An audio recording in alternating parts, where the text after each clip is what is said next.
बच्चों, कैसे हैं आप सब? आशा करती हूँ आप सब अच्छे होंगे, स्वस्थ होंगे। स्वागत है आपका इस कक्षा में। आइए आज हम पढ़ते हैं हिंदी का पाठ 12 अजंता की चित्रकला। प्रस्तुत पाठ में लेखक ने अजंता की गुफाओं में चित्रित कलाकृतियों के माध्यम से प्राचीन भारत की समृद्ध सांस्कृतिक विरासत से हमारा परिचय कर। चित्रकारों ने पत्थरों पर सुंदर प्राकृतिक दृश्यों और मानवीय भावों को बड़ी सुंदर ढंग से उकेरा।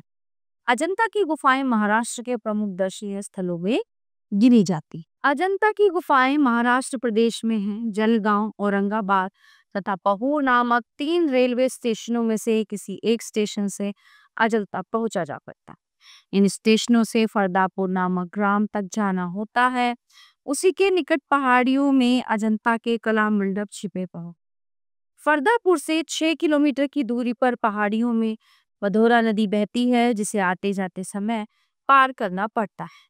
नदी में सर्पाकार इतने घुमाव हैं कि जब तक आप एकदम पास न पहुंच जाएं, तब तक इन गुफाओं का आभास नहीं होता। नदी का अंतिम घुमाव समाप्त होते ही लगभग 51 मीटर ऊंचा वर्तुलाकार दीवार सा खड़ा एक टीला पहाड़ से निकला दिखाई देता है, जो एक गगनचुंबी प्रासाद सा लगता। उसके बीचों बीच बारह दरियों की एक कतार सी दिखाई देती है। यही अजंता की गुफाएं हैं, जो प्रवेश द्वार से लेकर ठेठ अंत तक भक्ति, उपासना, धैर्य, प्रेम, लगन एवं हस्तकौशल का संसार भर में सबसे अपूर्ण उदाहरण है। यहाँ मूर्तिकला, चित्रकला और वास्तुकला में एक ही उच्च एवं पवित्र भावना सुसंबद्ध श्रृंखला के रूप में प्रकट हुई। प्राकृतिक सौंदर्य की दृष्टि से भी अजंता अद्वितीय है। नीचे नदी बहती है, जिसमें बड़े बड़े शिलाखंड हैं। उनसे टकराता हुआ पानी गुफाओं को ठीक नीचे एक कुंड में इकट्ठा होता है।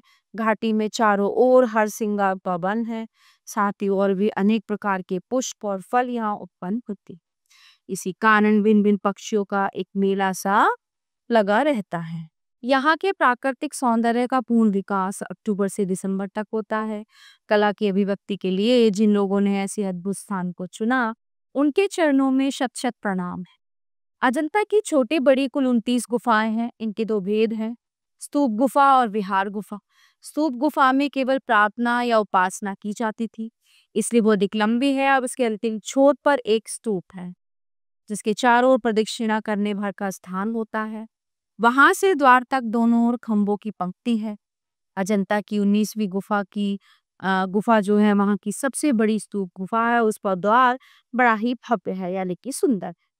बिहार गुफा भिक्षुओं के रहने और अध्ययन के लिए होती थी। ये दोनों प्रकार की गुफाएं और इनका सारा मूर्ति शिल्प एक ही शैली में कटा हुआ है। किंतु क्या मजाल कि कहीं पर एक छेनी भी अधिक लगी हो। इस दृष्टि से सभी गुफाएं अत्यंत उत्कृष्ट है। किंतु पहली गुफा जो लगभग 36 मीटर तक भीतर काटी गई है का कौशल तो एक अचंभा है। प्राय सभी गुफाओं में चित्र बने हुए थे, जिनमें से पहली, दूसरी, 16वीं और 17वीं गुफाओं के चित्रों के विशेष अंश बचे हैं। ये सभी गुफाएं गुप्तकालीन हैं। शेष गुफाओं में कहीं किसी का सुंदर मुख, कहीं खंडित हाथ पैर, कहीं घोड़े, हाथी या उनके सवारों के शेष अंश बच गए। अजंता के चित्र निर्माण की विधि संक्षेप में इस प्रकार थी। दीवार में जहां चित्रण करना होता था, वहां का पत्थर खुरचकर खुरदरा बना दिया जाता था, जिस पर गोबर, पत्थर का चूना और कभी कभी धान की भूसी मिले हुए गारे का लेप चढ़ाया जाता था। ये लेप चूने के पतले पलस्तर से ढका जाता था और इस पर जमीन बांधकर लाल रंग की रेखाओं से चित्र उकेरे जाते थे, जिनमें बाद में रंग भरा जाता था। रंगों की योजना प्रसंगानुकूल चित्ताकर्षक है। आवश्यकता अनुसार उनमें विविधता भी है। चित्रों के अवयवों में गोलाई, उभार और गहराई को उभारा जाता है। हाथ की मुद्राओं से, आंख की चितवनों से और अंगों की लोच आदि से बहुत से भाव व्यक्त हो जाते हैं। पहली गुफा के दालान की समूची दीवार पर लगभग 3.5 मीटर ऊंचा और 2.5 मीटर चौड़ा मार विजय का चित्र अंकित है। मार प्रलोभन, कामदेव, शैतान की सेना भगवान बुद्ध को घेरे हुए। इस सेना में भगवान को डराने, क्रुद्ध करने, शुद्ध तथा लुब्ध करने के लिए भयंकर मूर्तियों से लेकर अनेक कामिनियां तक बनी, जो अपने अपने उपायों से भगवान को, जो मध्य में स्थित हैं, विचरित अनेक में प्रवृत्त है, किंतु वे सर्वथा आत्मानुरत है। उनके लिए चारों ओर कुछ है ही नहीं या कुछ हो ही नहीं रहा। इस गुफा में केवल संध्या के समय सूर्य की अंतिम किरणें प्रवेश पाती हैं। अतः बड़ा आश्चर्य होता है कि यहाँ ऐसे चित्र कैसे अंकित किए गए हैं। चंपे जातक की कथा है कि बोधिसत्व ने किसी समय नागराज का जन्म लिया था। संयोगवश वे बंदी बनाकर काशी के हाट में बेचने के लिए जाए गए थे। उन्हें उस परिस्थिति से छुड़ाकर काशीगंज अपने यहाँ ले गए और उनके सारे परिवार को भी निमंत्रित की। इसका चित्र भी उक्त गुफा में है। एक ओसारे में नागराज तथा काशीराज एक राजासन पर आसीन है। चारों राज महिलाएं तथा राज परिवार के लोग घेरे हुए खड़े हैं।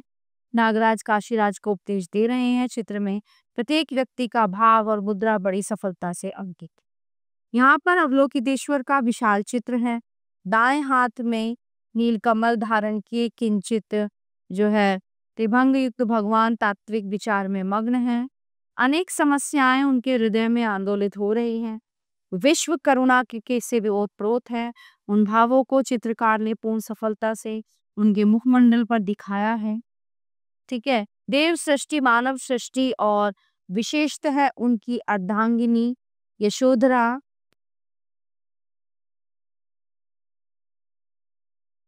पर उनके इन भावों को जो प्रभाव पड़ रहा है वो भी बड़ी कुशलता से दिखाया गया है। 16वीं गुफा के जो है 2 चित्र उल्लेखनीय हैं। गहरी रात में भगवान बुद्ध गृह त्याग कर रहे हैं। यशोधरा और उनके संग शिशु रामी सोया हुआ है। पास की परिचार्य परिचारियों पर भी लिद्रा ने मोहिनी डाल रखी है। इस दृश्य पर एक निगाह डालते हुए बुद्धदेव अंकित किए गए हैं। उस दृष्टि में मोह ममता नहीं अपितु उनका अंतिम त्याग अंकित। यही इस कृति का रहस्य। एक स्थान पर मरती हुई राजकुमारी का चित्र है। उसे बचाने के सभी उपाय अवश्यंभावी के आगे व्यर्थ हो गए हैं। मूर्छ की अवस्था और आसपास वालों की विकलता दर्शक को द्रवित किए बिना नहीं रहे। अजंता की 17वीं गुफा के सभी एक से एक बढ़कर है। ऐसा जान पड़ता है कि सबसे चतुर चितेरों ने इसी गुफा में अपनी कला दिखाई। यहाँ पर एक तो माता पुत्र का प्रसिद्ध चित्र है, किंतु इससे चित्र के विषय का आधा ही ज्ञान होता है। यहाँ तो हम इतना ही देखते हैं कि माता अपने पुत्र को किसी के सामने साग्रह उपस्थित कर रही है और पुत्र भी अंजलि पसार कर उस व्यक्ति के सामने उपस्थित। किंतु कौन है वो व्यक्ति जिस पर इन दोनों की टकटकी लगी हुई है? इन आदम का चित्रों के समान एक विशाल महापुरुष स्थित है जिसके हाथ में भिक्षा पात्र है। बुद्धत्व प्राप्त करने पर जब भगवान पुनः कपिलवस्तु में आए तो उन्हें यशोधरा अपने पुत्र राहुल से बढ़कर और कौन सी भिक्षा दे सकती थी? आत्मसमर्पण की पराकाष्ठा का ये चित्र अपना जोर नहीं रखता। ये छद्दन जातक की चित्रावली भी बड़ी सुंदर है। बोधिसत्व एक जन्म में 6 दांत वाले श्वेत वर्ण गजराज थी। उनकी 2 हथनियां थी जिनमें से एक ने सौतिया डाहबाश आत्महत्या कर ली और राजा के घर जन्म लिया। इस जन्म में भी उसकी डाह कम न हुई। उसने व्याधों को गजराज का सिर ले आने को भेजा। ये जानकर वो स्वयं भी व्याधों के सामने आ खड़े हुए।